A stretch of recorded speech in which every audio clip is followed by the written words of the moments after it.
Ok. Bom, boa noite, pessoal. Bem-vindos, então, a mais uma palestra do NUPEM desse ano. Hoje com o professor Marco Antônio Casanova. Então, a palestra está sendo gravada, como a gente acabou de explicar, no final a gente vai ter tempo para conversar, fazer perguntas. Pedir, então, que mantenham os microfones desligados durante a palestra, para não ter interferência. E, bom, vou passar a palavra para o Irã, que foi responsável pelo convite do professor, fazer a apresentação, dar as boas-vindas, como a gente já vinha fazendo aqui. Mas, enfim, Irã, fica à vontade. Obrigado, Marcelo. Então, professor Marco Antônio Casanova é professor na Universidade do Estado do Rio de Janeiro, na UERJ, é presidente da Sociedade Brasileira de Fenomenologia, é autor de Nada a Caminho, Niilismo, Impessoalidade Técnica na obra de Martin Heidegger, também é autor do Instante Extraordinário, Vida, História, Valor no Pensamento de Friedrich Nietzsche, e também fez parte daquela coleção Compreender, e ele colaborou com o volume do Heidegger. Além disso, o professor Marco Antônio Casanova é tradutor também de Heidegger, de Schiller, de Gadamer, de Nietzsche. Professor, uma alegria muito grande ter o senhor aqui, embora nós estejamos nesse dia tão duro, né, onde a gente chega num número, eu nunca fiz menção a isso, né, mas eu acho que hoje é um número emblemático, muito abissal. 400 mil nessa pandemia perderam a vida, né? Então é um alento ter o intervalo e poder ouvir o senhor, poder falar de filosofia, né? Muito obrigado por ter aceito o nosso convite. Eu agradeço imensamente. É uma honra. A palavra é sua. Obrigado, Irã. Obrigado, Marcelo. Não, o prazer é completamente meu, não é? Assim, corroboro, assim, compartilho com vocês as palavras iniciais, assim. Acho que o dia de hoje é um dia literalmente daqueles assim que não podem ser esquecidos, né? Porque pior do que a gente parar e olhar para assim, para um momento como esse, onde 400 mil pessoas perderam a vida, é você perceber que o projeto continua, né? E nesse sentido tem alguma coisa acontecendo aqui que precisa nos deixar completamente atentos, né? Sabe, quando eu escrevi A Persistência da Burrice, vou começar por aqui, falar duas palavras sobre persistência, porque eu acho que ele tem uma relação com algumas coisas que eu vou falar em seguida, né? Sabe, uma coisa que me chamou a atenção é que a nossa tradição como um todo, ela tem uma grande dificuldade de lidar com fenômenos privativos, sabe? Uma característica do pensamento ocidental, não é?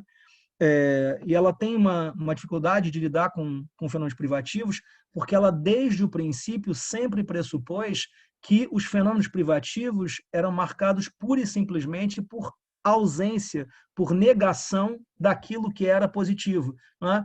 A passagem famosa do Platão no Sofista, né? Na qual ele vai dizer: feio não tem ser. Feio é ausência de beleza. Feiura é ausência de beleza. Né? O que ele está dizendo ali é que ser tem o belo. Feio é só ausência de beleza. Isso que o Platão diz sobre o belo, outros pensadores, a tradição cristã, ela diz sobre outros fenômenos. Não é? O mal não tem ser, a loucura não tem ser, a feiura não tem ser, a burrice não tem ser. Para nós, ainda hoje, a burrice ela é pura e simples ausência de inteligência. E exatamente na medida em que você pressupõe que a burrice é ausência de inteligência, você subestima a burrice. Porque parece que a burrice ela é pura e simplesmente uma característica de certas pessoas que têm dificuldade de compreender, dificuldade de articular, que são ignorantes, etc. Não, cara. A burrice é um modo de relação com a totalidade. Ela é um modo de relação com as coisas e com os estados de coisa. Nesse sentido, o melhor que a gente pode fazer no momento desse é pensar. Mas pensar, entre outras coisas, o que constitui um fenômeno como esse? Não é? O que torna a burrice convincente? O que torna possível que você tenha literalmente pessoas que, depois de tantos episódios, continuam sistematicamente apoiando alguma coisa que as últimas consequências não interessam a ninguém. Né? Sabe, essa é, de certa forma, a condição que é a nossa. Né? Esse é o nosso dilema. Né? Só houve, até hoje, 2 livros sobre a burrice, o meu e o do Musil. Né? E os 2 foram escritos em momentos de ascensão do fascismo. Os 2. Por quê? Porque é nesses momentos que você se dá conta de que a burrice ela é perigosa. Né? Deixo claramente para vocês aqui essas palavras iniciais como uma forma de abertura do que eu tenho para falar, que não é especificamente a burrice, mas o nascimento da história, o nascimento de uma filosofia da história. Né? Bom, o percurso que eu vou fazer é um percurso que eu sistematizei na primeira parte de um livro autoral que eu escrevi em 2013, chamado Eternidade Frágil, Ensaio de Temporalidade na Arte. E nesse texto, nessa primeira parte, o que eu procurei mostrar foi exatamente em que medida a filosofia da arte nasce dentro da filosofia da história, como um elemento da filosofia da história. Né? Isso tem toda uma relação com o quanto a arte vai paulatinamente conquistando o lugar que é o lugar de um poder histórico fundamental. Né? E, bom, para apresentar, então, esse caminho de gênese da filosofia da arte, eu reconstruo, então, nesse texto, os elementos que são os elementos centrais desse caminho, que é o caminho que vai marcar precisamente o surgimento da filosofia da história. E, bom, onde nasce propriamente a filosofia da história? Não é? Você tem menções ao surgimento da consciência histórica em pensadores como Voltaire, por exemplo. Mas, claramente, o que faz com que se possa falar de uma filosofia da história não se encontra ainda em certos pensadores do iluminismo, mas só aparece plenamente no Kant. E por que no Kant? Porque é no Kant que, pela primeira vez, você vai ter a possibilidade de pensar um início da história, um motor histórico e um telos histórico. Sabe, no interior da filosofia da história tradicional, no interior da filosofia da história moderna, para que você tenha filosofia da história, você não pode ter simplesmente consciência histórica. Né? Eu lembro que, quando eu comecei a fazer filosofia, o professor, assim, que foi meu primeiro professor de filosofia, que foi o Gerhard Bonheim, ele costumava sempre mencionar o fato de que as peças históricas do Shakespeare, elas não eram históricas.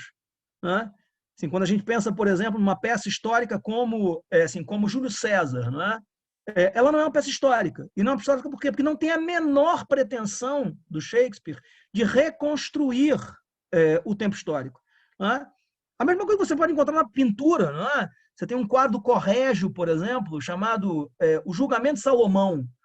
E aí qualquer pessoa que se coloca diante do quadro pergunta o que na verdade, os palácios da Toscana estão fazendo numa cena que é uma cena do Antigo Testamento sobre o julgamento de Salomão, sabe? Aquilo acontece por quê? Porque você não tem consciência histórica. Você literalmente não tem essa tentativa, que é a tentativa de reconstruir elementos históricos propriamente ditos. Mas não é a consciência histórica que determina a filosofia da história. Para que você tenha a filosofia da história, é preciso mais do que simplesmente o surgimento de um interesse por esse campo, que é o campo das realizações humanas em geral, que é o campo das realizações históricas. Você precisa de um princípio. Você precisa de um motor da história. Você precisa, ao mesmo tempo, de um telos histórico. Bom, onde é que isso aparece plenamente? Nos escritos pós-críticos kantianos. Então, é precisamente em textos como o Ideia de uma História Universal de um ponto de vista cosmopolita, como a Paz Perpétua, que você vai encontrar pela primeira vez uma tentativa, que é uma tentativa de pensar uma concreção, uma dinâmica de realização através da história, por meio exatamente da apresentação de um caminho, de um percurso dessa realização. Né? Bom, por que para o Kant a história aparece como esse lugar, que é o lugar propriamente dito para a resolução de um certo conjunto de problemas? Bom, a questão é uma questão que nasce no interior da filosofia prática kantiana, no interior da crítica da razão prática. Né? Quando você tem a formulação dos imperativos, quando você tem as formulações do imperativo categórico, o que o Kant se dá conta? Né? Bom, o imperativo, ele literalmente descreve uma situação na qual eu, por meio precisamente de um princípio de universalização das minhas ações, eu consigo eliminar dessas ações o caráter que é o caráter nocivo das ações. Tá? Ou seja, se eu ajo de um tal modo que a minha ação pode se transformar em máxima de ação para todos os homens, o que acaba acontecendo é que as minhas ações perdem esse potencial, que é o potencial de ferir outros seres humanos. Ele perde a possibilidade de transformar seres humanos em meios para a realização de fins. Né? Seguindo o preceito fundamental da crítica da razão prática, que nos diz que o decisivo na constituição da razão prática é exatamente a supressão de toda e qualquer transformação dos homens em meios, dos seres humanos em meios. Né? A possibilidade de transformar todo ser humano em um fim. Bom, mas o que o Kant constata? Por mais que o homem, o ser humano, ele seja, por essência, moral, por mais que cada um de nós possa, as últimas consequências, submeter as suas ações a um princípio universal de contenção dos efeitos das ações, o que acaba acontecendo é que você constata sistematicamente que isso não acontece. Essa é a constatação básica, não é? É alguma coisa assim que chega a ser quase anedótica, não é? É o ressentimento dos nietzschianos, uma certa avidez material dos marxistas, uma clara incapacidade dos kantianos de agirem de maneira moral. Né? A gente tem que lembrar que a figura do Kant sempre esteve ligada a estruturas de poder e domínio. Né? Sempre esteve ligada a todo um campo que é um campo de constituição de relações de poder. Bom, o Kant constata isso. Né? Exatamente porque ele constata que não é possível simplesmente a submissão de todas as vontades ao princípio máximo da universalização, ou seja, porque ele constata que as ações elas continuam sendo completamente esgarçadas por interesses particulares, ele procura encontrar uma forma de resolver esse dilema, que é o dilema de como é que você consegue levar o ser humano da experiência, que é a experiência da defesa dos seus interesses mais particulares, para a concreção máxima da essência moral, nesse axioma da razão prática, que é exatamente Deus. Né? A possibilidade de você ser radicalmente marcado por uma plenitude na relação entre a tua vontade e a tua razão. Né? Alguma coisa que, de certa forma, já estava apontada na definição cartesiana de erro. Né? Ou seja, a discrepância entre a nossa vontade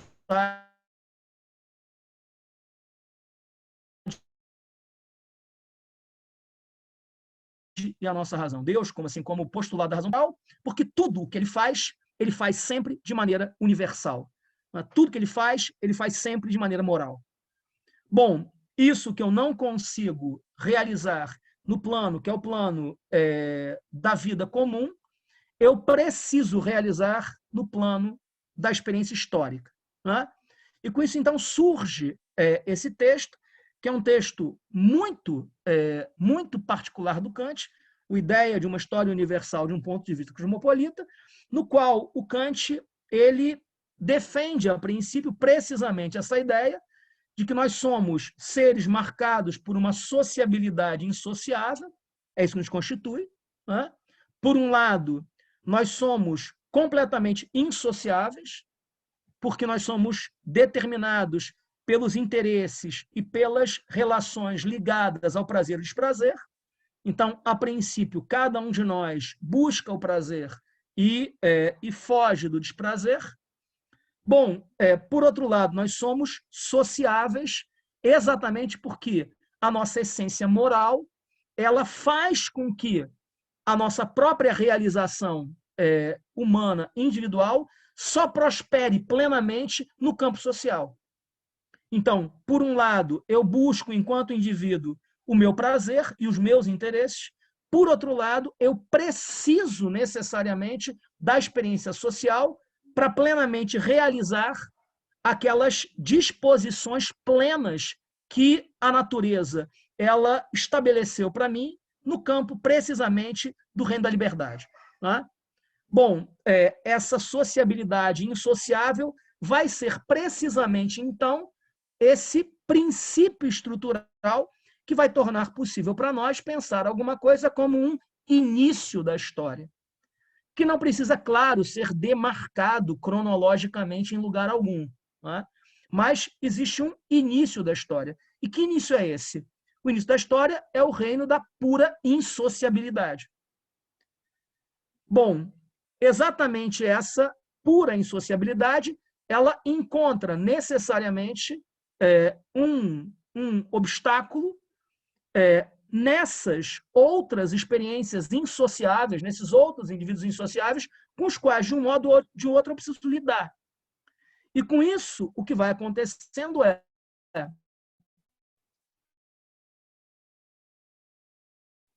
porque eu penso nos meus interesses, agenciamentos, eu preciso necessariamente, dia sim dia, de amigos, de aliados que possam comigo lutar pelos nossos interesses. O que você tem, então, não é uma permanência do ser humano na sua situação insociável, mas a própria constituição da experiência social obriga os seres humanos a paulatinamente limitar a sua insociabilidade em formas cada vez mais amplas de sociabilidade. Bom, com Kant, nesse sentido, a gente tem agora, então, um princípio, a máxima insociabilidade.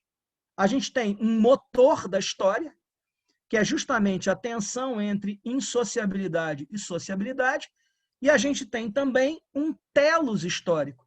E que telos é esse? O telos que ele explicitamente apresenta no interior da paz perpétua, quando ele diz que a tarefa que se apresenta historicamente para a humanidade é literalmente encontrar uma sociedade que administre universalmente o direito.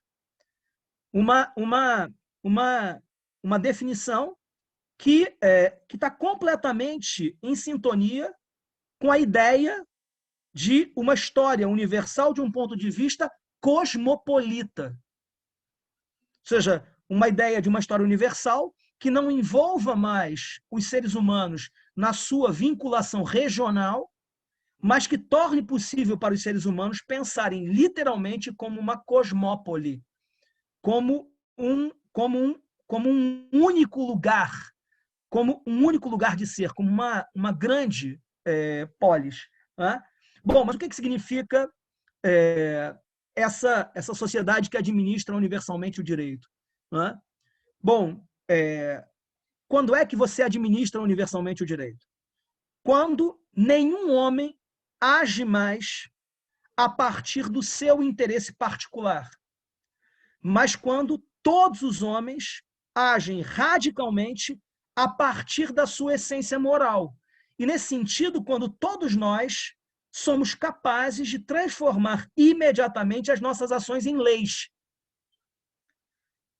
A administração universal do direito não se dá porque você tem uma espécie de tribunal instituído que vai julgar de maneira universal. Não!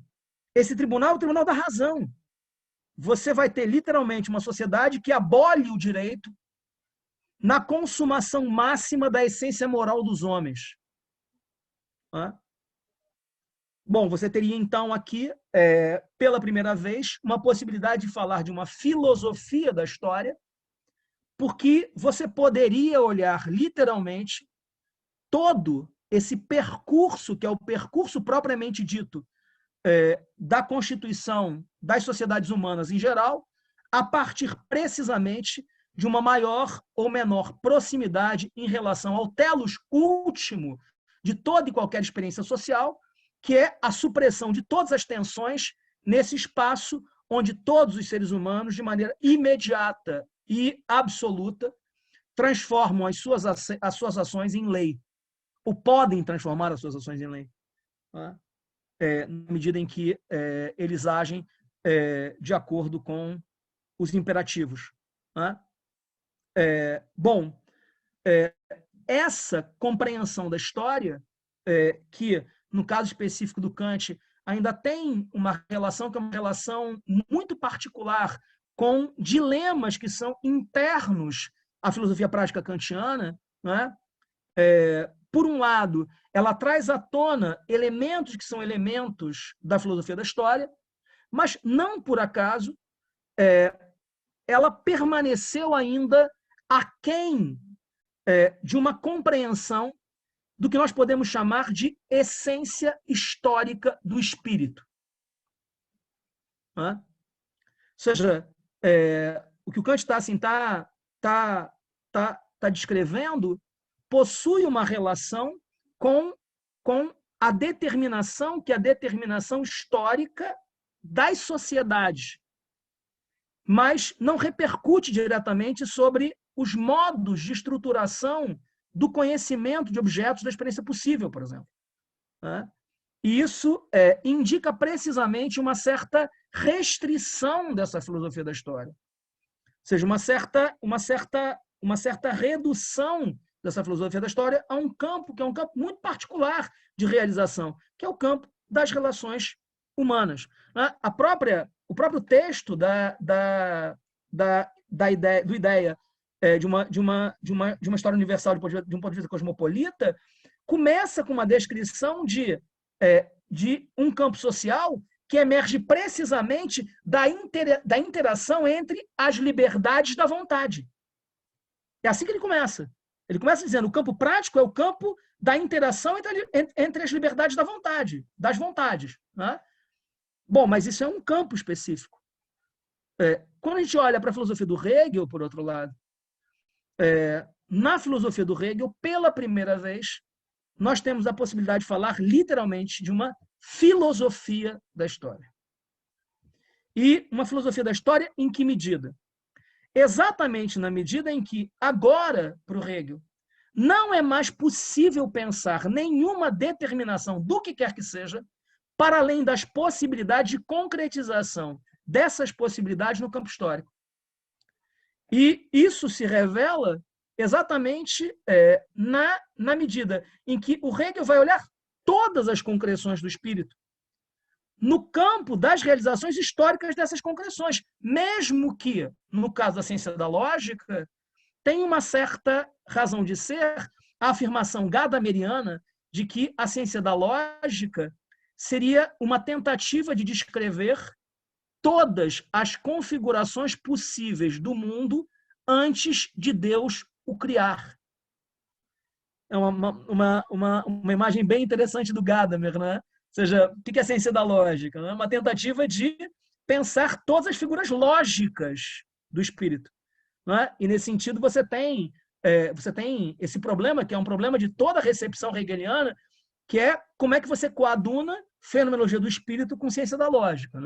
Mas, por mais que seja isso, por mais que na ciência da lógica o Hegel esteja se movimentando no puro espaço lógico, para o Hegel tem sempre uma relação há sempre uma relação entre essas figuras e as possibilidades históricas de concreção do espírito. Né? Bom, como é que o Hegel faz isso?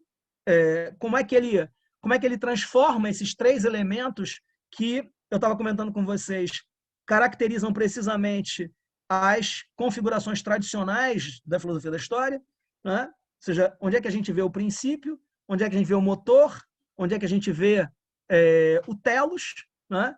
Bom, isso, né, talvez não haja nenhuma passagem mais explícita para descrever isso do que o subtítulo da Fenomenologia do Espírito. Né? Subtítulo esse que, a princípio, se constituía como o título da obra, que é justamente Ciência da Experiência da Consciência. Né? O que o Hegel está tentando fazer na Fenomenologia do Espírito? Bom, primeiro, a palavra espírito. Né? Se a tradição se constituiu exatamente por uma tentativa, por uma tendência, mais do que uma tentativa, por uma tendência de pensar sempre a partir de uma relação dual entre matéria e forma, entre alma e corpo, se nós experimentamos durante milênios, né, uma tendência a pensar o ser humano a partir de uma composição de psirré e soma, né, assim, de alma e corpo, o que caracteriza o Hegel, por outro lado, é que exatamente na medida em que ele procura realizar uma filosofia do espírito, ele se liga a essa tradição alemã que incessantemente procurou lembrar que o espírito é também carne. Que o espírito ele é um modo de unidade mais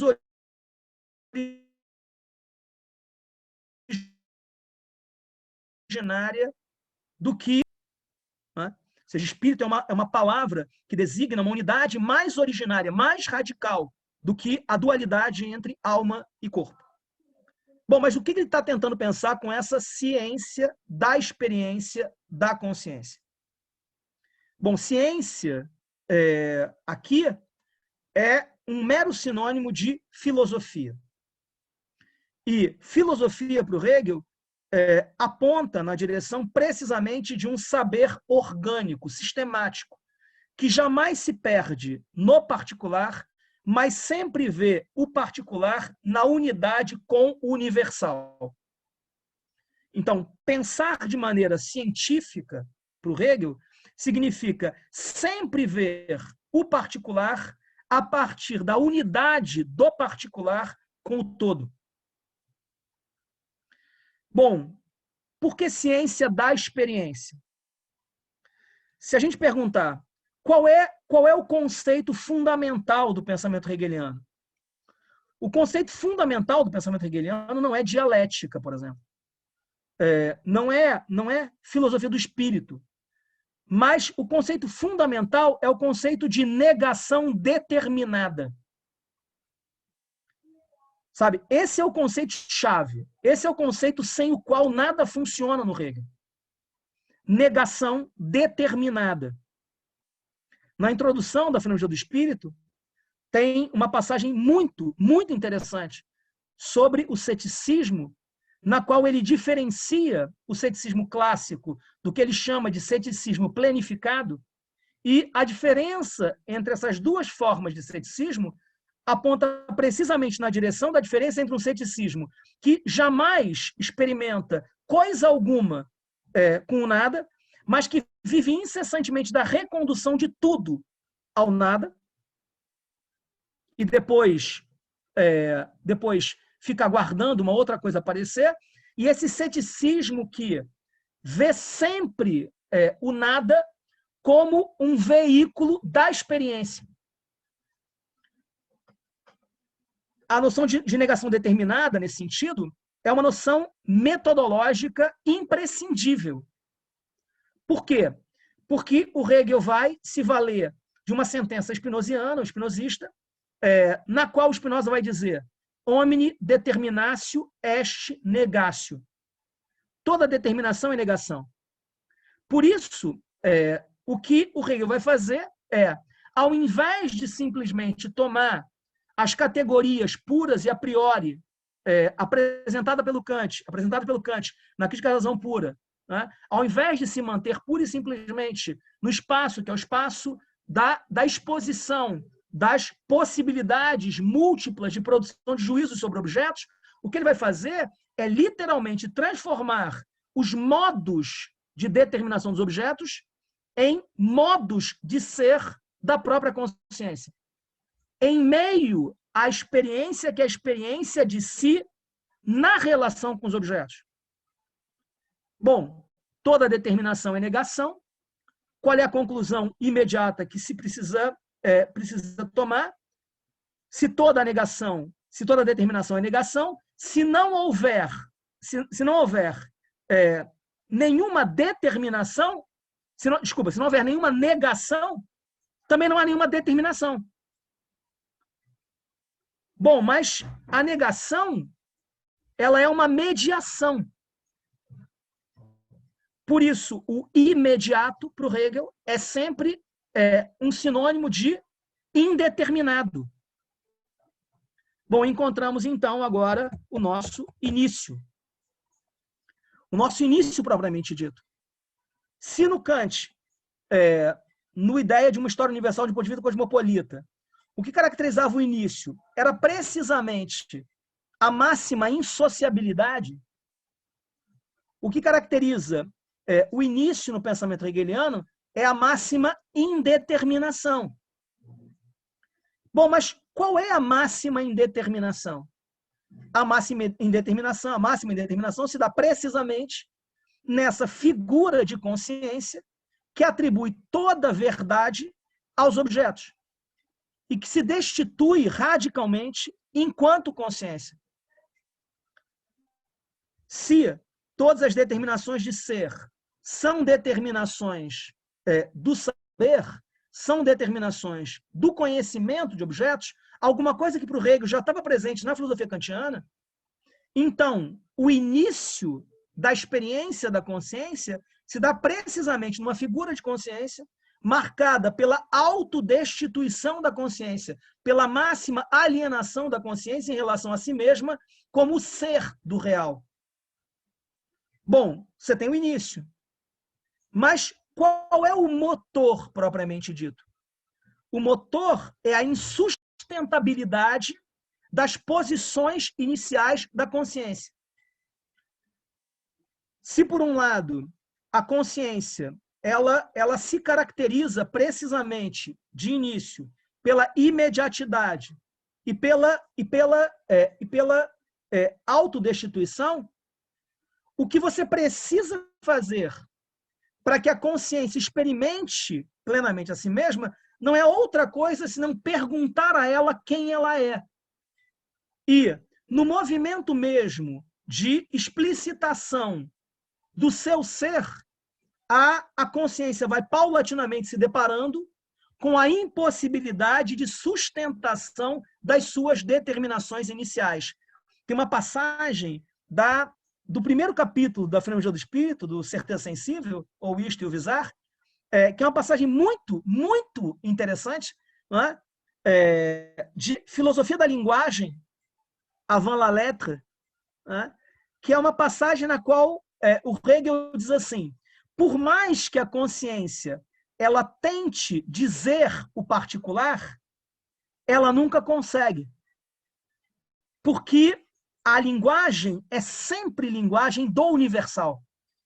Então, ela pode tentar dizer o particular, mas não consegue. Ela pode tentar assumir essa posição autodestituída. Ela pode tentar transferir para os objetos a absoluta verdade, mas não consegue. E não consegue por quê? Porque no que ela tenta dizer aos objetos, imediatamente ela já se encontra numa posição específica enquanto consciência. Bom, o início nesse sentido é a consciência autodestituída, a consciência radicalmente alienada de si. Você tem um motor, e o motor é a impossibilidade de sustentação das suas posições iniciais. E você tem um conceito que é um conceito próximo do conceito kantiano de de desenvolvimento social, de progresso social, que é justamente a noção de experiência. Não, cara, não é bem por isso, Camila, assim, que a arte para o Hegel vai ter, que a filosofia da arte vai nascer da filosofia da história, mas do fato de que para o Hegel o estético é um elemento do espírito estético. Sabe, é como se ele estivesse literalmente pensando em substâncias que se realizam historicamente. A substância ética, o bem, a substância estética, o belo, a substância propriamente dita do conhecimento. E na descrição que ele vai fazer da arte na estética, ele vai articular certas determinações que aproximam a arte da religião. Ele faz isso exatamente na medida em que ele defende que o belo, no nosso tempo, ele não é mais a... Tá quase indo. Agora foi. Agora foi. Agora foi, não foi? Eu vou desligar aqui vou desligar o computador. Eu vou desligar o computador, Marcelo. Se por um acaso alguém fizer mais alguma pergunta, você fala para mim, porque não aparece aqui no celular. Tá bem. É que eu tô com algum problema no computador, cara, que às vezes ele estranhamente assim começa. É o computador, não é a internet. Entendi. Bom, voltando aqui ao ponto, né? Mas quando ele vai falar sobre o apogeu da arte, onde é que ele encontra esse apogeu? Na pura presença do belo na estatuária grega. E nesse sentido, ele vê poderes do belo que são semelhantes aos poderes religiosos em geral. E nesse sentido, o lugar privilegiado da arte aparece numa reflexão de filosofia da história. Por isso que a filosofia da arte começa a nascer na filosofia da história. Porque é justamente numa certa concreção da experiência histórica que, para o Hegel, vai aparecer o lugar privilegiado da arte, enquanto concreção imediata do belo, na estatuária. Bom, mas retomando aqui, né, eu quero falar do Dilthey rapidinho para vocês. Né? Você tem, então, um princípio, que é justamente a consciência alienada, autodestituída. Você tem um motor, o motor é a experiência, e você tem um telos. E qual é o telos, propriamente dito? O telos é a plena assunção de si como lugar de determinação de ser de tudo que é. O Hegel vai dizer que a consciência, até o saber absoluto, ela é conceito de realidade. E por que ela é conceito de realidade? Porque ela traz em si todas as notas conceituais daquilo de que ela é conceito. Mas, até o saber absoluto, ela ainda não é ideia de realidade. E o que caracteriza a ideia, a pura transparência da ideia? A ausência de distância entre a consciência e a realidade. A gente normalmente pensa a dialética hegeliana como se ela fosse necessariamente uma dialética de tese, antítese, síntese. Mas o que caracteriza o saber absoluto, o telos da história, é a supressão da estrutura tese, antítese, síntese, numa consciência que ela é síntese de contrários. E nesse sentido que está sempre se abrindo e produzindo realidade. Ela está sempre exatamente nesse movimento, que é um movimento de saída. Ela está sempre... ela é ela mesma e seu contrário. Nesse sentido, ela é consciência, objeto e a síntese em novos modos contraditórios. Bom, qual é o problema dessa filosofia da história que eu, de maneira quase brutal, apresentei para vocês aqui, de maneira bem embrionária, né? O problema disso é que como eu acentuei a princípio, vocês não devem ter percebido, o que o Hegel faz é uma filosofia da história. Mas o que todos os historicistas perceberam logo em seguida é que o Hegel não faz uma filosofia da história. Porque, ao transformar a história, literalmente, no espaço de produção das figuras lógicas do espírito, o Hegel desconsidera profundamente a matéria histórica propriamente dita. Bom, é justamente nesse campo que uma figura como Dilthey vai se tornar preponderante. E preponderante por quê? Porque a essência básica do pensamento diltheiano é: não há experiências não históricas. Todos os nossos modos de ser são historicamente constituídos. Todos, sem exceção. Nesse sentido, ele retoma certos elementos do Kant. Por quê? Porque ele está tentando fazer uma crítica da razão histórica, criticando Kant exatamente pela pretensão de que seria possível apresentar categorias puras e a priori que não teriam nenhum matiz histórico. A tábua das categorias e a tábua dos juízos no Kant, ela não é debitária de nenhum contexto histórico específico, de nenhum mundo histórico, de nenhuma vida histórica.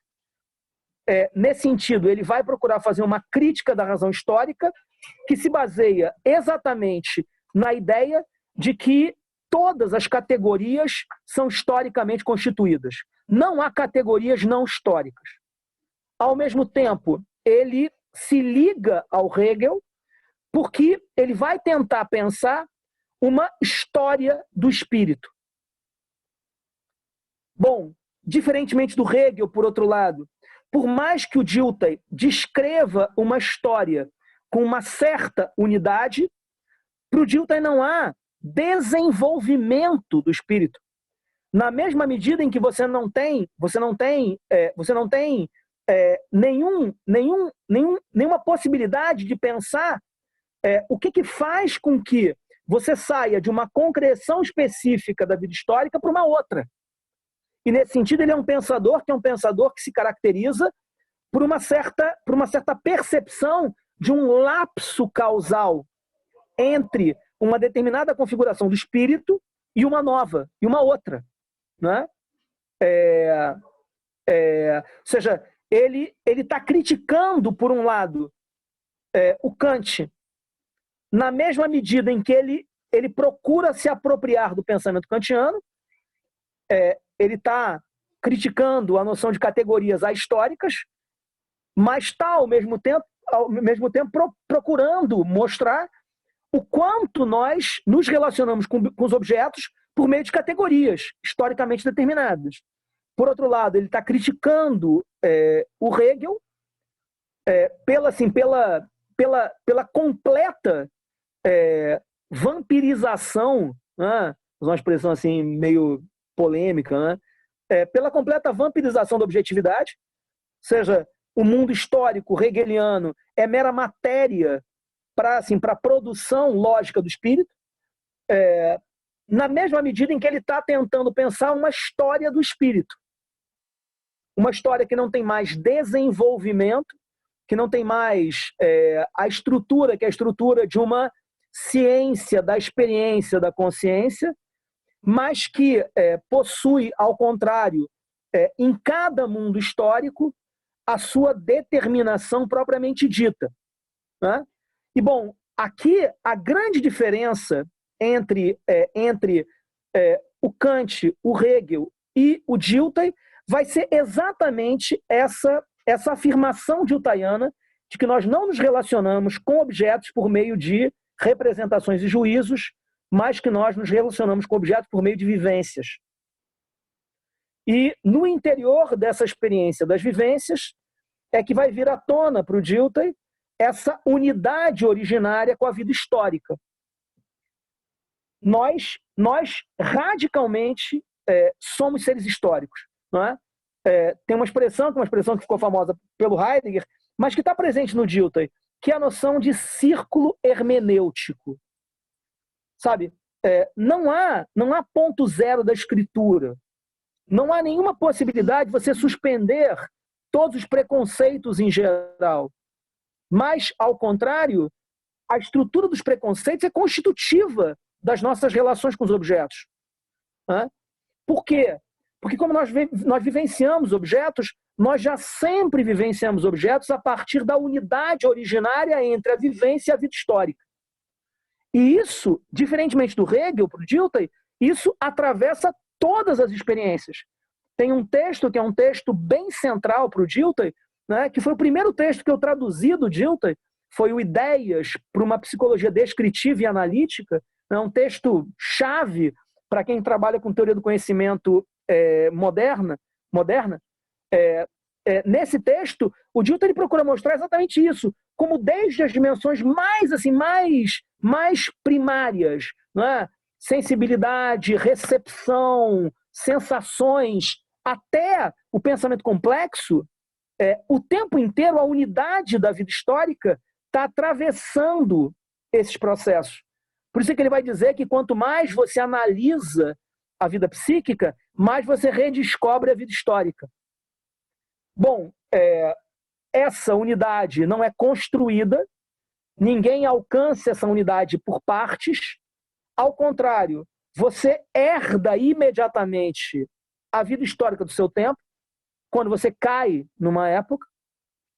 Por outro lado, o que ele percebe é que nós tendemos, de início, a tomar a nossa perspectiva como se a nossa perspectiva fosse particular, como se ela literalmente fosse uma perspectiva minha, e não uma expressão da vida histórica. Bom, exatamente por isso, o que é decisivo para o Dilthey?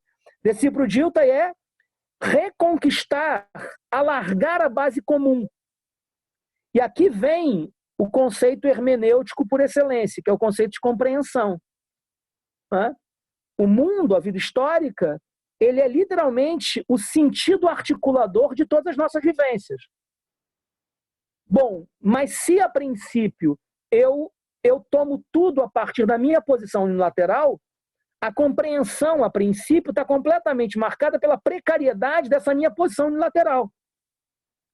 Exatamente por isso, é preciso que as ciências do espírito elas reconstruam a base comum para que, então, eu possa aprender a ver não apenas a mim, mas a tudo que aparece como expressão do mesmo tempo. Tem uma definição que o Dilthey dá de compreensão num texto muito importante, chamado A Origem, a Gênese da Hermenêutica, e nesse texto o Dilthey diz: compreender é descobrir o eu no tu. E o que ele está entendendo por isso? Sabe, a princípio, entre mim e o outro, impera um fosso. Mas como nós somos expressões de um mesmo tempo, o fosso ele é meramente ilusório. Por isso, se eu reconstruir a base comum, eu sou capaz de compreender o sentido articulador das vivências alheias. E, nesse sentido, a hermenêutica ela é uma filosofia da mediação. Ela é uma tentativa de, por meio do trabalho das ciências do espírito, das ciências humanas, reconstruir a base comum que torna possível para nós escapar precisamente da unilateralidade, da restrição das nossas vivências iniciais. E aqui fica claro, então, a tríade fundamental diltheiana: vivência, expressão, compreensão. Como nós vivenciamos objetos, não representamos objetos, tudo que nós vivenciamos na unidade da vida histórica. Mas como é assim, tudo é expressão da vida histórica. Bom, mas se tudo é expressão da vida histórica, então as ciências do espírito precisam reconstruir a base comum que torna possível para você ver em cada expressão, o nexo estrutural com a vida histórica, o nexo estrutural com o espírito objetivo do tempo, que, na verdade, é a grande crítica que o Dilthey vai fazer ao Hegel. Ele, por um lado, acolhe a noção de espírito objetivo, mas critica as últimas consequências, o quanto Hegel foi incapaz de dar conta plenamente da noção de espírito objetivo, exatamente porque ele jamais considerou a objetividade senão o espaço da realização lógica, ontológica, por conseguinte, do espírito. A compreensão, nesse sentido, ela tem esse papel, que é o papel de reconstruir o todo na sua unidade, na unidade histórica. E é aqui, para responder agora a pergunta da Camila, é aqui que a arte entra como privilegiada. Por quê? Porque se, por um lado, para o Dilthey, tudo é expressão do tempo, o meu timbre de voz, o meu modo de falar, o modo de habitar, as estruturas do direito, há claramente expressões mais audíveis do tempo. Tem um livro do Dilthey, eu comecei a traduzir isso, nunca cheguei ao fim, né? Qualquer hora eu termino, que se chama Poesia e Vivência. Esse livro ele foi onipresente na década de 20. Todo mundo leu esse livro, todo mundo, sem exceção.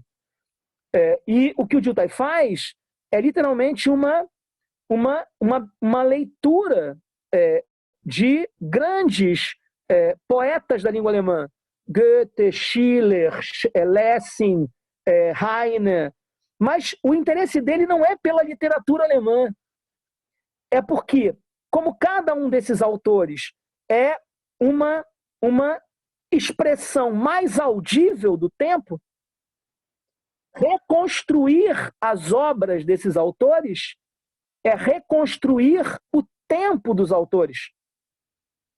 Com isso, o Dilthey está tentando escapar, está tentando sair da obra para o mundo da obra. E a arte, nesse sentido, passa a ter um lugar que é um lugar bem próximo daquilo que, por exemplo, Heidegger vai dizer na origem da obra de arte, quando ele diz que a essência da obra de arte é o pôr-se em obra da verdade. Essa é uma posição que a gente já podia ver antecipadamente no Dilthey, exatamente porque, para ele, a verdade do tempo está mais audível nas obras de arte, porque as obras de arte são expressões privilegiadas do tempo, né? Bom, gente, acho que assim, que foi isso, né? Acho que a gente pode agora discutir um pouquinho, né? Abrir um espaço para que a gente possa conversar, para não ficar simplesmente nessa coisa mais monológica, né? Que é sempre problemática, né? Obrigado a todos. Tá certo, professor. Muito obrigado pela palestra, foi muito bom. Quem tiver perguntas, pode ou sinalizar aí no chat para fazer verbalmente, ou então pode escrever, que eu leio para o professor, mas eu vou imediatamente passar, já anotei, Jefferson, que você está com a mão, mas eu vou imediatamente a Camila, porque ela havia feito uma outra pergunta depois. Ela pediu se o professor poderia explicar o ser em si do Kant no Heidegger.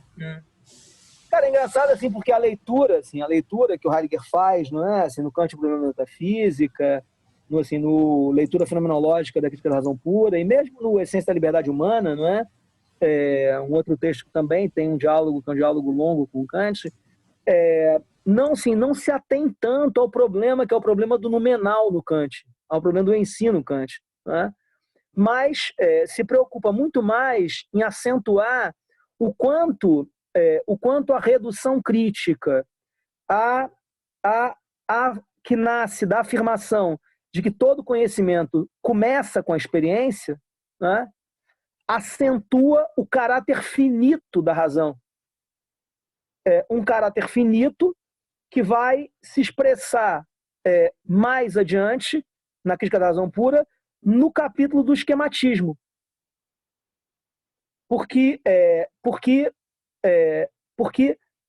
pensar a partir das formas puras e a priori do espaço e do tempo significa pensar a partir de modos de acolhimento de uma razão que não pode ser para além do campo de realização dos fenômenos, nesse sentido de uma razão limitada, finita.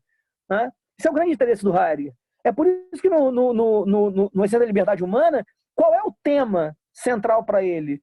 A antinomia da liberdade. Né? Por que a antinomia da liberdade? Porque a antinomia da liberdade provém exatamente de uma razão finita. Né? A antinomia da liberdade é simples de explicitar. Né? Se eu retroceder daqui ao infinito, eu sempre posso pensar uma causa, de uma causa, de uma causa. Mas eu posso pensar uma outra série antinômica, também universal, que é, se eu retrocedo, eu chego a um momento máximo de liberdade, né? Que é o ato criador. Por mais que eu tenha simpatias pelo segundo lado da antinomia, como eu sou um ser finito, eu não tenho como resolver esse problema. Eu não tenho como escapar da tensão. Eu não tenho como escapar da antinomia. Porque eu não tenho como escapar precisamente dessa impossibilidade de resolver o problema. Porque só um ser infinito pode, na verdade, considerar o todo. E saber, afinal, se no início estava uma causa de uma causa de uma causa, ou se estava o momento máximo da liberdade da vontade. Né? Ou seja, o que importa para o Heidegger no Kant não é tanto isso que importa demais para o Hegel, que é uma certa incapacidade kantiana de implodir o em si. Né? Para o Hegel, esse é o grande problema do Kant, ter descoberto a impossibilidade do em si, mas não ter tido a coerência necessária para eliminar toda e qualquer possibilidade de um conhecimento do em si. Porque o Kant ele diz, o em si é incognoscível, mas eu preciso dele para que as coisas mantenham uma certa estabilidade. Né? Isso é que para o Hegel é insustentável. Né? Não, se é incognoscível, não é. Simplesmente não é. Não há. Obrigado, professor. Obrigado, Camila. Professor, eu que agradeço. Termina, eu queria que o senhor tivesse ouvido agora os últimos acordes da Sexta Sinfonia de Tchaikovsky. Estava tocando aqui enquanto o senhor falava. Foi maravilhoso. Muito obrigada. Boa companhia, né, cara? Uma boa trilha sonora, né? Acabou juntinho com o senhor, assim. Parece que foi editado, assim, junto com o senhor. Muito legal, Camila. Eu posso, na edição, antes de botar o vídeo no YouTube, eu posso colocar no fundo, assim. Vamos fazer, Marcelo! A gente pode fazer duas versões. Brincadeira. Irã, você já tinha sinalizado aqui também? Pode fazer essa pergunta e depois eu passo ao Jefferson. Professor, muito obrigado. Palestra brilhante, né? Eu aprendi com o nosso querido, posso dizer, o nosso amado professor Edgar Lira, diretor do nosso departamento, que nós fazemos perguntas pelas mais diversas razões, até mesmo para tirar dúvida, né? E no meu caso, hoje, eu não vou fazer uma pergunta para tirar dúvida, embora tenha ficado uma questão ali em Hegel, mas isso é menor. Depois eu estudo Hegel, eu me viro. Eu vou, sim, querer me deliciar com o que eu acho que foi um momento lindo da sua fala. E pedir para o senhor falar mais. Por favor, alargar a base comum sobre Dilthey, onde o senhor estava em Dilthey. Alargar a base comum, a história ao comum, né? A compreensão, compreender e descobrir o eu no tu. E me veio imediatamente essa nossa sociedade tão doente, né? Tão contrária a isso. A palavra é sua. Obrigado, Irã. Sabe, Irã, assim, o que acontece assim, com o Dilthey, não é?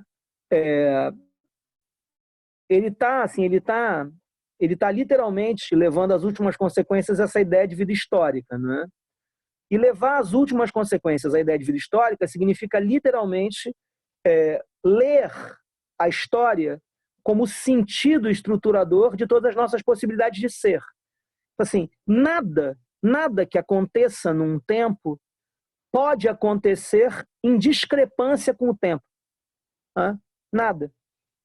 Tudo que acontece no tempo acontece a partir do horizonte de sentido que determina as experiências em geral, né?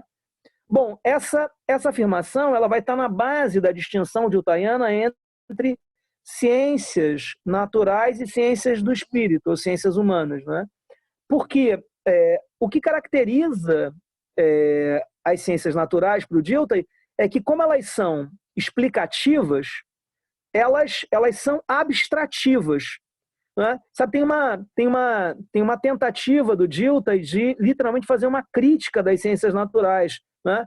Ele chega a dizer isso, que elas não são as únicas ciências e não podem ser as fundamentais, né? Por que não? Porque as ciências naturais não são um fenômeno natural, elas são um fenômeno da vida. Nesse sentido, as ciências naturais são perigosas. E perigosas por quê? Porque elas tendem, literalmente, a extrair o campo que é o campo das pesquisas e das investigações científicas dessa malha, dessa rede vital que estrutura todas as nossas possibilidades de ser. Todas, sem exceção. Bom, em contraposição às ciências naturais, que são explicativas, para o Dilthey, as ciências do espírito são compreensivas, porque elas não explicam coisa alguma para você. Elas não explicam para você porque algo é como é e está como está onde está. Mas, ao contrário, elas articulam o sentido histórico, elas alargam as experiências, rearticulando as experiências particulares com a vida histórica da qual essas experiências particulares são expressões. Então, o que acaba acontecendo nas ciências do espírito é que elas tornam possível para nós escapar dessa sensação imediata de que entre mim e o outro não há nada em comum. Sabe, o que acontece com a gente hoje, me parece, é que o espaço das razões, né, esse espaço que é o espaço do compartilhamento, está tão absolutamente erodido, deteriorado, né, que as pessoas só têm opiniões, né?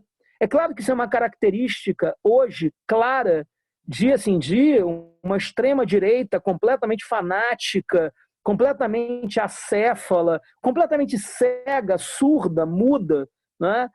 Muda não, o contrário, né? Fala demais. Mas de uma extrema-direita completamente iracunda, virulenta, etc.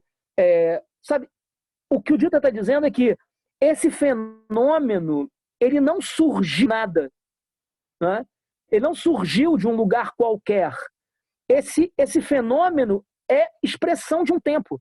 Então, o convite que o Dilthey faz é para que você entre no sentido histórico do tempo. Alguma coisa que você só consegue fazer se você conseguir acompanhar as múltiplas expressões do tempo na unidade estrutural do tempo. É uma coisa assim que é engraçado, cara. O Heidegger, que é um leitor tão arguto do Dilthey, sempre me chamou a atenção que ele não tenha percebido na década de 20 que o tema central do Dilthey era o nexo histórico. Tem uma determinação una do espírito objetivo de um tempo, sabe? Essa ideia do Heidegger tardio, a ideia de medida histórica, é completamente diltheiana. A ideia de que um tempo tem uma medida, ele tem um nexo, ele tem uma determinação que o articula como um todo, sabe? E isso exatamente você só pode alcançar por meio das ciências do espírito, das ciências humanas, porque elas estão o tempo inteiro mostrando esse nexo no direito, na música, na pintura, na filosofia, na matemática, mesmo nas ciências naturais, né? Quando elas discutem as coisas, né? Quando elas não se detêm pura e simplesmente na exposição de se é possível ou não uma realização técnica. A Hannah Arendt tem uma passagem ótima do Condição Humana que ela diz isso, né? Ela está citando a técnica que estava surgindo naquela época do bebê de proveta, né? E ela diz: As ciências naturais, elas só perguntam se é possível o bebê de proveta. E nesse sentido, essa pergunta é uma pergunta técnica. A pergunta filosófica é: o que acontece com o ser humano quando se torna possível a gestação em proveta? Sabe? A técnica, as ciências naturais, elas não perguntam o que acontece. Elas perguntam: é possível isso? É possível potencialização humana? É possível mapeamento genético de embriões com vistas a determinações dos embriões mais aptos para não desenvolverem doenças futuramente? Sabe, isso é uma pergunta técnica. É possível? Não é possível. A pergunta filosófica é: o que acontece se você mapeia geneticamente? Isso é eugenia ou não é? Né? Isso acontece hoje em dia em todas as clínicas de fertilização. Ninguém fertiliza mais um embrião. Você fertiliza vários embriões exatamente para fazer mapeamento genético. Se isso não for eugenia, eu não sei o que é, sabe? Mas não se discute isso. O que você discute? É possível? Faz. Não, calma aí. Não, calma. Mas o que significa isso? O que acontece quando você tem uma possibilidade como essa? Né? Ou seja, a compreensão nesse sentido, ela é o que nos articula de maneira mais ampla com o mundo que é o nosso. Né? É uma possibilidade de você reencontrar a tua base comum. É isso que ele está tentando fazer. Obrigado, Irã. Obrigado, professor. Obrigado, Irã, pela pergunta. Jefferson, você que tinha sinalizado aí com a mão, se quiser perguntar, pode abrir aí o microfone. Não, tá fechado ainda. Abri? Professor, agora sim. Professor, você me ouve? Te ouço bem, Jefferson. Professor, muito obrigado pela brilhante palestra, energética e brilhante palestra, né? Muito bacana ver isso. Eu queria tirar umas dúvidas com o senhor de um ponto específico, de tantos pontos que o senhor tocou, de coisas que me incomodam há algum tempo sobre o estudo de Hegel, né? Existe uma má compreensão, eu noto, em relação a Hegel, uma das tantas, né? Com relação a pensar que Hegel não pensou a materialidade, não pensou o conteúdo, né? Assim, pensando como se Hegel fosse alguém completamente ligado a um mundo sem matéria nenhuma, sem realidade objetiva nenhuma e tal, né? E aí eu fico pensando se os motivos para isso, dois dos motivos para esse, primeiro, não seria uma leitura por demais marxista do hegelianismo, quer dizer, de uma perspectiva marxista, e a outra hipótese que eu tenho é: será que o conceito, a palavra Geist em alemão, né, que nós aqui traduzimos por espírito, em alemão não tem uma significação muito mais ampla, muito mais rica, que permite não fazer uma oposição, como o senhor criticou mesmo na sua palestra, entre essa dualidade, né, entre espírito e matéria, entre corpo e alma? Quer dizer, talvez a palavra em alemão Geist, ela seja menos, permita menos equívocos para o entendimento de Hegel neste sentido do que o nosso entendimento da palavra espírito, que parece ser muito dicotomizado, parece que na nossa cultura. Então, assim, eu tenho essas duas hipóteses, né? Quer dizer, será uma leitura muito marxista de Hegel, quer dizer, jogando Hegel para um negativo da matéria que não procede tanto quanto se pensa, e talvez também seria por conta desse termo, né? Geist, que é fundamental em Hegel, que para nós é difícil de traduzir como espírito com a mesma profundidade da palavra em alemão, né? Quer dizer, para além das dificuldades da própria leitura de Hegel. Eu queria perguntar isso, o que o senhor acha dessas hipóteses? Muito boa, cara, muito boa pergunta, muito boas perguntas, né, cara? Vou começar por uma passagem do Marx, né? Eu não sei se você lembra da primeira tese sobre Feuerbach, né? Mas na primeira tese sobre Feuerbach, o que o Marx diz? Ele diz assim, né? Ele diz: o materialismo até aqui, ele sempre foi um materialismo abstrato, porque ele não conheceu o Gegenstand, né? A tradução, que é a tradução mais imediata, ele não conheceu o objeto, né? Mas Gegenstand em alemão, né, assim, na filosofia clássica alemã, é um termo para designar precisamente o contraposto, né? Isso é importante assim, ter em vista, por quê?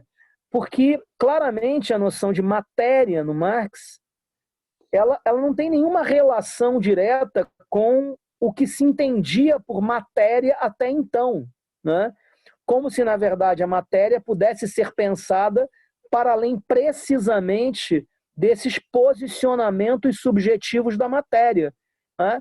Nos manuscritos econômicos filosóficos, por exemplo, Marx diz que a diferença entre a mercadoria e a coisa, né, é justamente o fato de que a mercadoria ela é a coisa não subjetivada.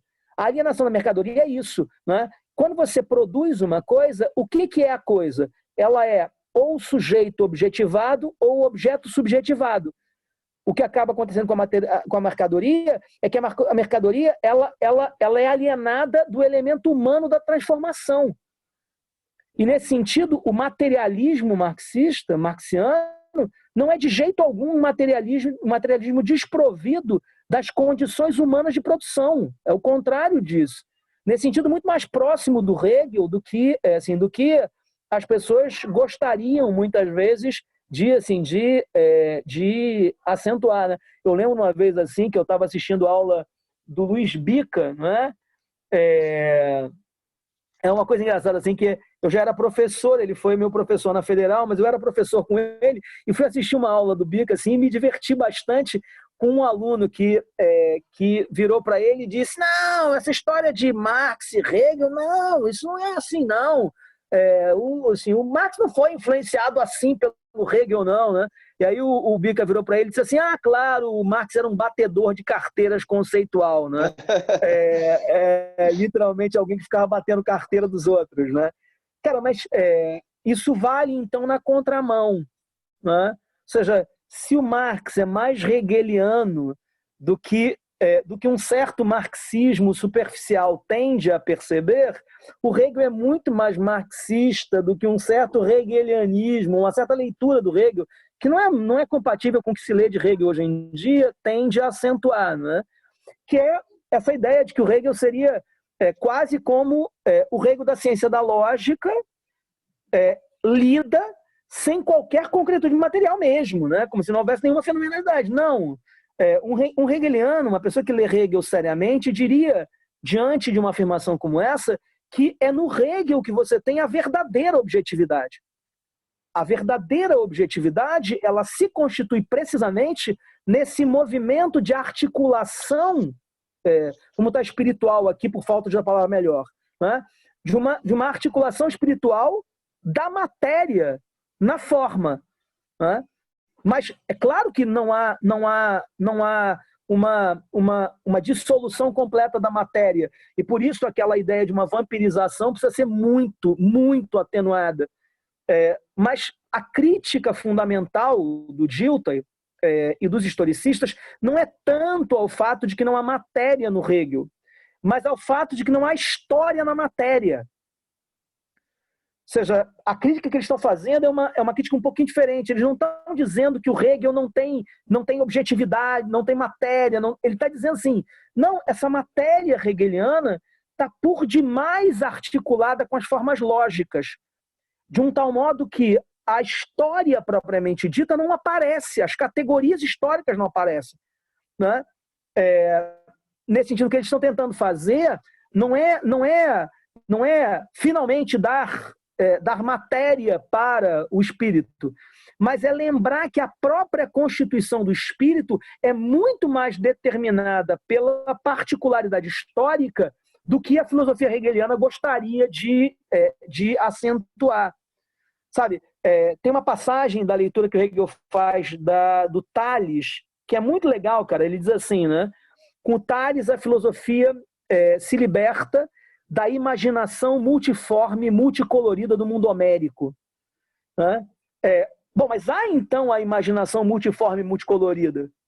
Mas o movimento da filosofia é um movimento de unificação dessa matéria multiforme, multicolorida. O que o Dilthey está fazendo é mais uma nuancezinha. É como se ele dissesse, mas será que a gente não precisa olhar mais para multiplicidade, né? Para assim, a imaginação multiforme, multicolorida, e encontrar, então, a forma lógica na própria unidade material dessa particularidade, sabe? É isso que, por exemplo, vai fazer com que o York, que é o parceiro de diálogo do Dilthey, ache estranho chamar o Dilthey de filósofo. Tem umas cartas do York que ele diz isso, né? Eu sempre achei estranho quando as pessoas dizem que você é filósofo. Para mim, você é um historiador, né? Você é um pensador da história, né? Exatamente porque, para o York, esses caras são amigos, e assim, amigos mesmo, né? Assim, para o York, o Dilthey é alguém que está tentando ver os nexos por demais no particular, né? E isso faz com que ele acabe deixando de maneira insuficiente os problemas filosóficos propriamente ditos, né? Mas, pô, grande pergunta, Jefferson, muito, assim, muito boa, porque deu oportunidade um pouco, deu tirar essa impressão de que eu estaria acusando o Hegel, por exemplo, de ser um pensador idealista que estaria o tempo inteiro nas nuvens, né? Enquanto, na verdade, assim, alguém podia tirar essa conclusão de reboque, que o Marx seria o contrário, o pensador da Terra. Acho que não. Nenhum dos dois é tão assim, né, cara? Nem o Marx é tão materialista quanto as pessoas acham, nem o Hegel é tão idealista assim. Valeu, Jefferson, por perguntar. Obrigado. Foi uma ótima pergunta, cara. Obrigadão, Jefferson. Agradeço muito mesmo. Tem mais duas pessoas que sinalizaram aqui no chat. Bom, a Camila de novo. A Camila hoje está aqui, mandou várias coisas aqui.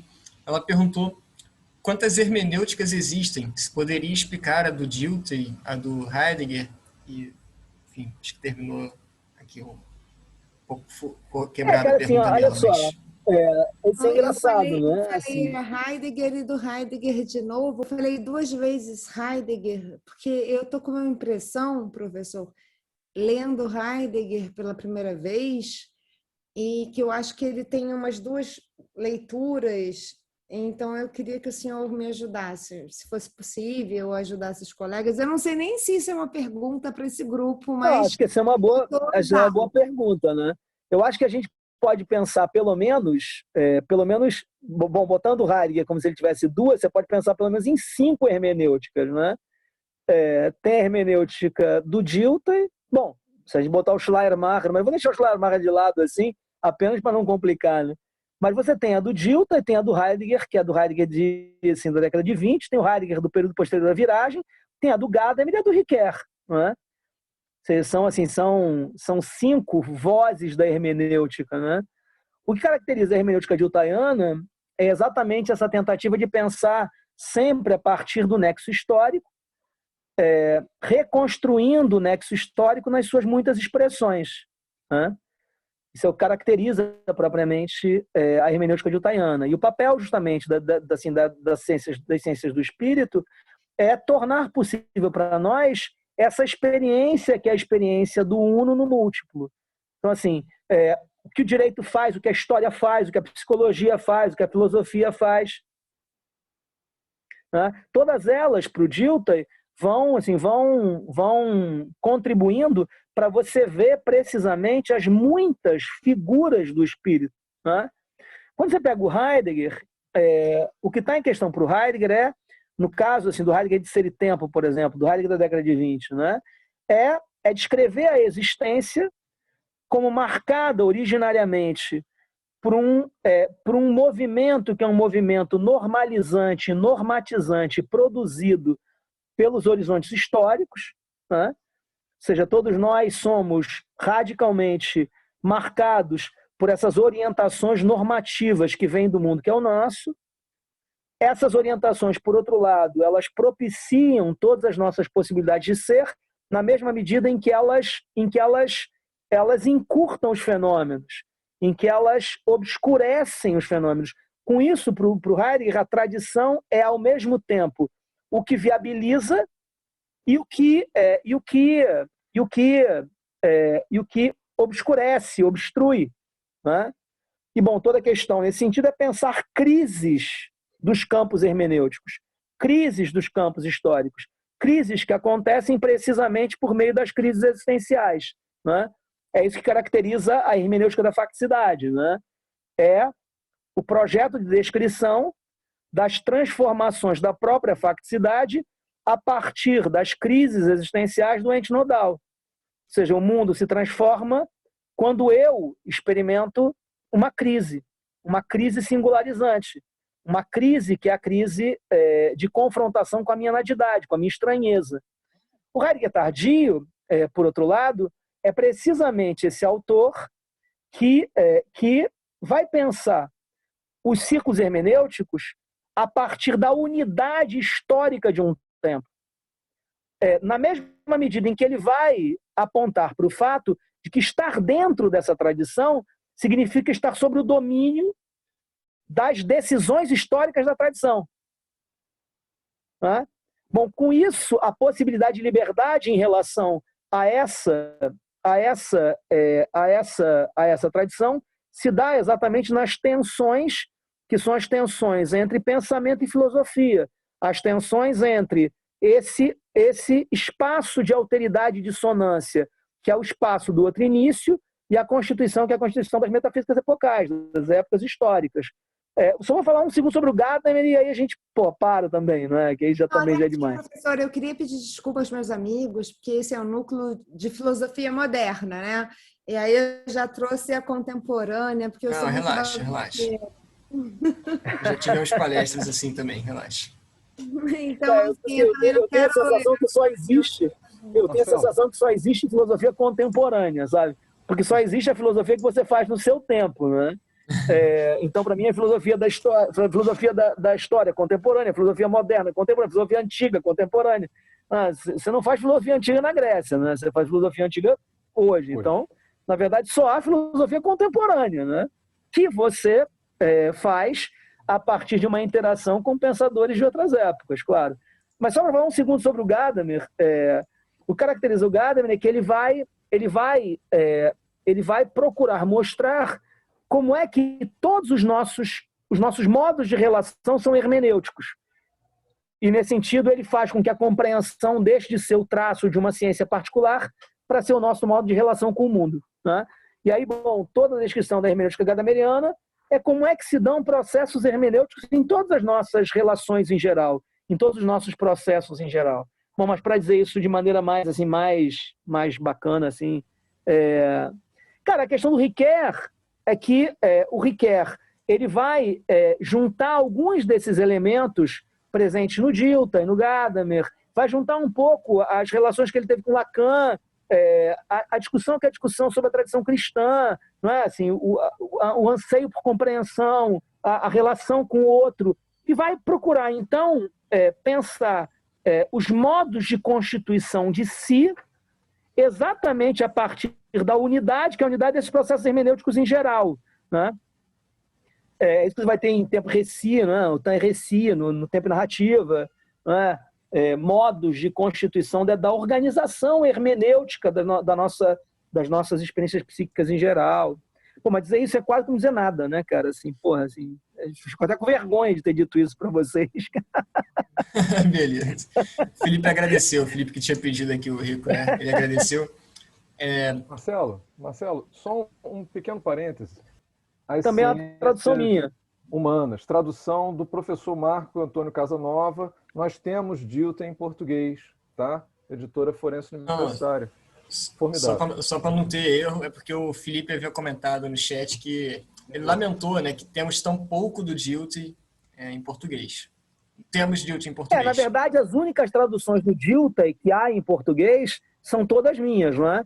Tem o Introdução às Ciências Humanas, pela Forense, tem o Construção do Mundo Histórico nas Ciências Humanas, pela Unesp, tem o Ideias para uma Psicologia Descritiva e Analítica, pela Via Veritas, né?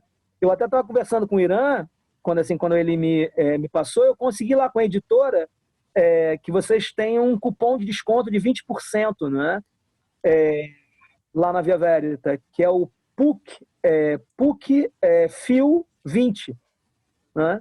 Vou botar aqui no chat. Esse cupom só não vale no caso de 3 livros, porque eles já estão com desconto, que é o novo livro que eu traduzi, chamado Verdade Emocional, e um combo, que é um combo de um livro meu com um livro de uma professora da UF, que é o combo do tédio e depressão. E Não, o, mas é e o porque eles autógrafo, já como é estão que faz? Hã? E o autógrafo, O como é que autógrafo, faz? pô, cara, o autógrafo é fácil, assim, basta você guardar o livro e quando a gente sair desse pandemônio, né, cara, a gente então se, se encontre Reúne. eu dou, Se né, cara? encontra, pois Ah, é. então tá certo. Só que vou seguir com as perguntas, só porque o Dante tinha pedido a palavra há mó tempão, aí a gente acabou se estendendo, mas tá tranquilo. Claro, claro. Dante, fica à vontade de fazer sua pergunta. Boa noite, gente. A minha pergunta é mais simples, assim, prazer, meu nome é Dante, sou graduando em História, talvez esteja infiltrado aqui, mas a minha pergunta é mais simples. Enfim, eu achei muito legal a conversa entre o senhor e o Jefferson também, porque eu tenho às vezes essa sensação também de que tem um certo reducionismo entre marxistas e hegelianos, de que Hegel seria quase um neoplatonismo e Marx um neo-aristotelismo. Mas a gente sabe que não é assim e a gente Sim. percebe muito, é impossível você negar Hegel e Marx de qualquer forma. Até mesmo o prefácio do Capital ele já recupera essa parte para poder dedicar a Hegel, e na própria escrita você percebe muito da dialética, esse eterno momento de negar, conservar, elevar, a própria transformação do dinheiro em capital, essas coisas assim. Mas a minha pergunta é muito simples, é As porque... estruturas hegelianas estão ali, né? Sim, exatamente, você percebe o tempo todo essa grande influência do Hegel, do Aristóteles em si. Mas a minha pergunta é muito simples, é porque eu estava anotando e eu me perdi. Eu só queria que o senhor explicasse de novo o telos da história para o Hegel, e se o senhor acabou respondendo um pouco, é que eu tinha ficado com essa dúvida também de que, no caso, a história acabava sendo um espaço de figuração das figuras lógicas do espírito, mas que acabava desconsiderando a certa objetividade da história. Mas o senhor explicou que não é bem assim ainda há pouco. É, Então, só queria retomar um pouco isso, só para eu ver se eu estou... claro, assim, na verdade, qual é o telos da história? Se a história começa precisamente com a máxima imediatidade, ausência de mediação, ausência de negação e por isso ausência de determinação, o máximo de mediação. E qual é o máximo de mediação? O máximo de mediação acontece precisamente quando a consciência ela supera essa distância entre ela e seu outro. Mas quando ela assume em si a estrutura contraditória. Né? Ou seja, a questão para o Hegel é literalmente você escapar dessa ideia de que você precisa estar de um lado consciência e do outro lado estarem os objetos, né? Para você experimentar radicalmente a si mesmo nos objetos. Bom, mas isso acontece quando? No saber absoluto, que é justamente quando a consciência ela vira ser de realidade. Quando ela absorve completamente a estrutura contraditória e passa a ser literalmente ela e seu contrário. E com isso não tem mais assim mais nenhuma possibilidade, não é, de você imaginar alguma coisa como uma consciência que vai até seu outro, experimenta o seu outro como outro, e aí volta a si com... Não, ela passa a ser, ao mesmo tempo, ela e seu contrário. E aí a estrutura é uma estrutura de ruptura imediata. Ela é tese, antítese e síntese. Ela é literalmente ela e seu contrário. Ela passa literalmente a ser ela mesma e a produção imediata da realidade. Esse é o telos. Esse passa a ser o telos propriamente dito, para ele. Obrigado, Entendi, cara. obrigado. Obrigado. Ótimo, Dante, também. Valeu, Dante. Tá infiltrado, mas seja sempre bem-vindo, graduando de qualquer outra área também. É super legal ter com a gente. Valeu. Obrigado. André, vai lá. Eu estava pensando aqui, né, e a gente vai ouvindo e vai pensando e vai fazendo conexões, né? Não sei nem se vale a pena fazer esse comentário, não sei até quando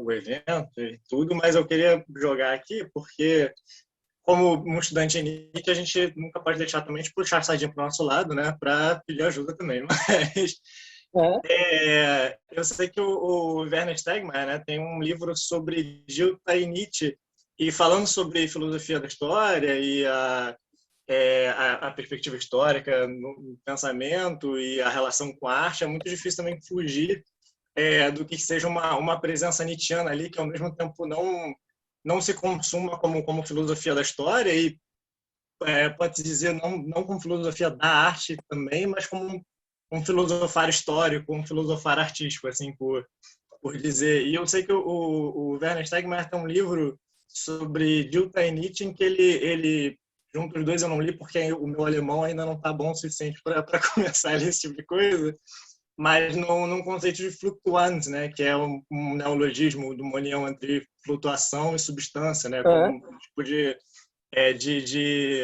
devir da substância, né.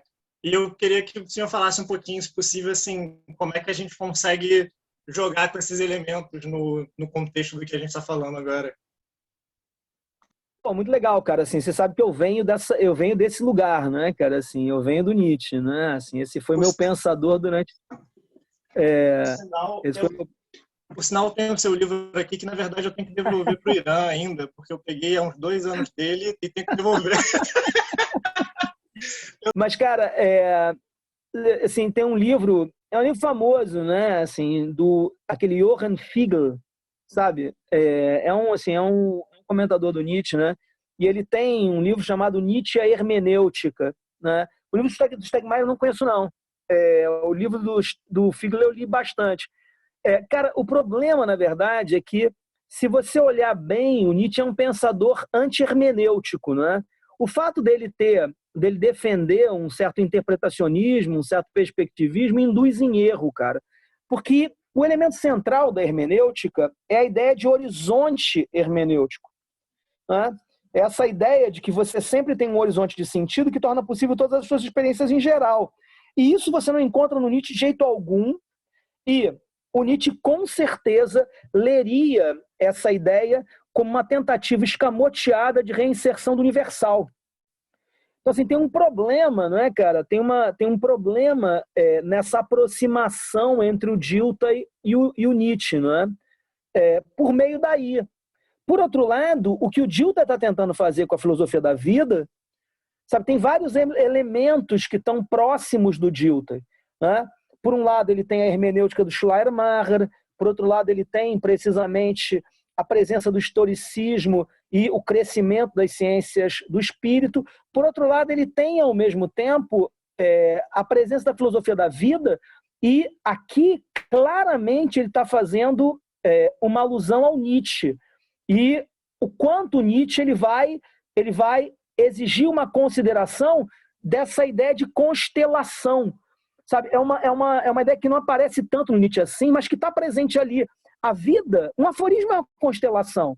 Sabe? Aforismos são constelações. E para que você considere uma constelação, você tem que considerar os elementos particulares da constelação.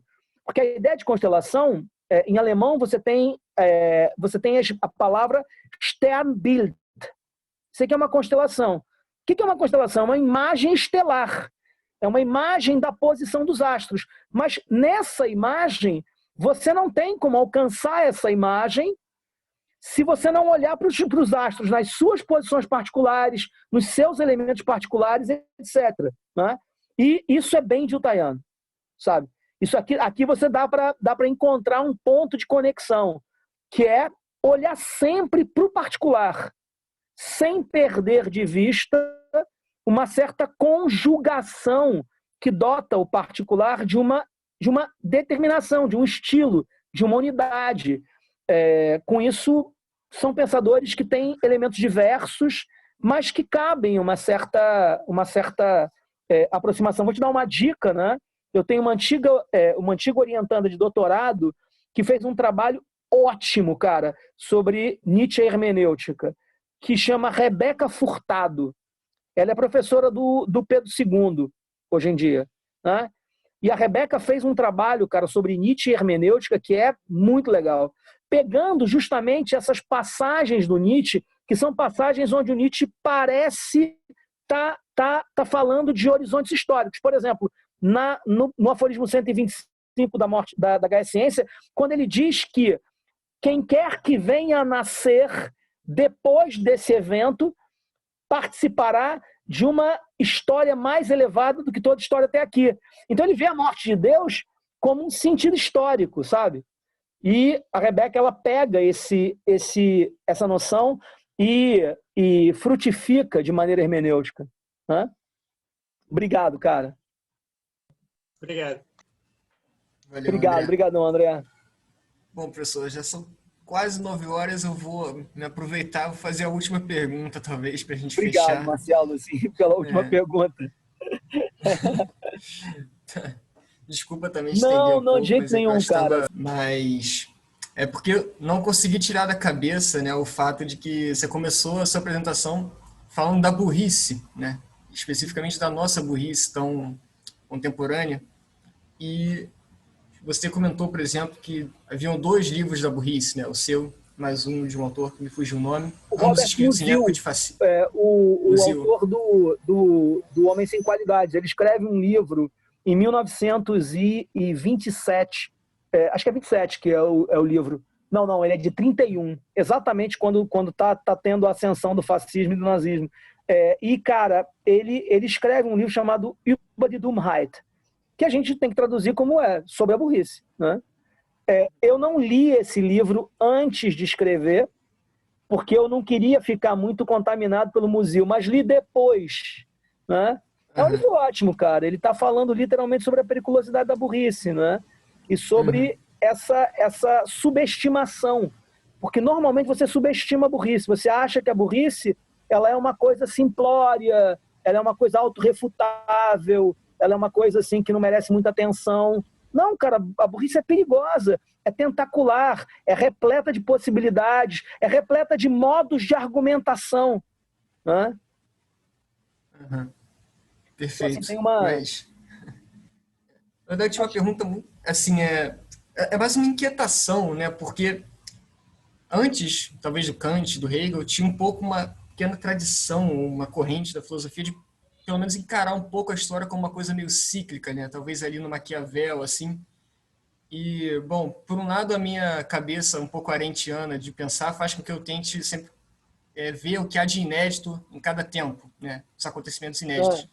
Mas, ao mesmo tempo, tem um pouco a sensação de que algumas coisas continuam voltando. E aí, não sei, queria só saber se o Dilthey reserva algumas palavras para essa possível história cíclica ou algo assim. Não sei. É engraçado, né? Assim, porque ele não... Porque, assim, como ele não trabalha com a ideia de continuidade histórica, não é? Como ele é um descontinuísta, o Introdução às Ciências Humanas, ele até faz uma história da filosofia na qual ele vai apresentando, mas quando você vai lendo, você vai percebendo que ele literalmente marca lapsos, sabe? Uma nova concreção do espírito se deu, né? Então, ele não tem nenhuma tese sobre a história, sabe? Que tornasse possível, por exemplo, fazer alguma coisa como o Burckhardt faz, né? assim como o Burckhardt faz, que é justamente marcar essa presença de um certo psiquismo com carecimentos históricos e, nesse sentido, acentuar que a história é a eterna repetição das mesmas figuras, dos mesmos... Não, assim, para o Dilthey, há uma espécie de elemento criador em cada momento histórico, em cada tempo histórico, né? E ele tá tentando entender como é que se formam os tempos e qual é o papel, então, da filosofia no interior da constituição de cada um desses tempos, né? Por isso é que o grande inimigo do Dilthey é o relativismo histórico, para o qual ele tem a sensação de que a fenomenologia russeliana pode ser uma resposta, mas ele não consegue descobrir como. né? Ele foi o primeiro cara na Europa a dar cursos sobre a ciência da lógica, sobre as investigações lógicas do Russell, né? Ele dava grupos de estudo sobre as investigações lógicas, né? E isso porque ele vê na fenomenologia uma possível saída para o relativismo histórico, mas não consegue chegar a essa saída. Interessante. Muito obrigado, professor. Muito obrigado pela palestra. Então... Não, mas só para terminar, assim, obrigado a vocês, foi ótimo, foi maravilhoso estar com vocês aqui, né? Foi um prazer enorme estar aqui, né? E, cara, como eu falei, eu não sei se eu falei isso, mas eu tinha comentado com o Irã que a gente tinha gerado o cupom, então, cara, se vocês quiserem ir lá, pô, tem meus livros, né? O Irã, ele comentou os livros, o último livro que ele citou era de 2009. Pô, já publiquei muita coisa depois disso, né, cara?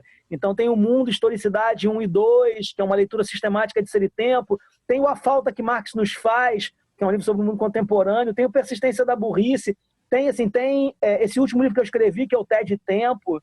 Tem muita coisa lá, né, cara? Minha, do Alexandre. O Jacóia vai publicar agora um livro sobre ressentimento no Nietzsche, né? Vai sair agora, mês que vem. Pô, o negócio é...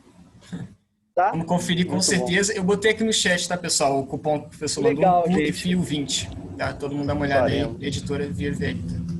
Professor, mais uma vez, muito obrigado. Boa noite. Todo mundo que acompanhou a gente. Obrigado, professor.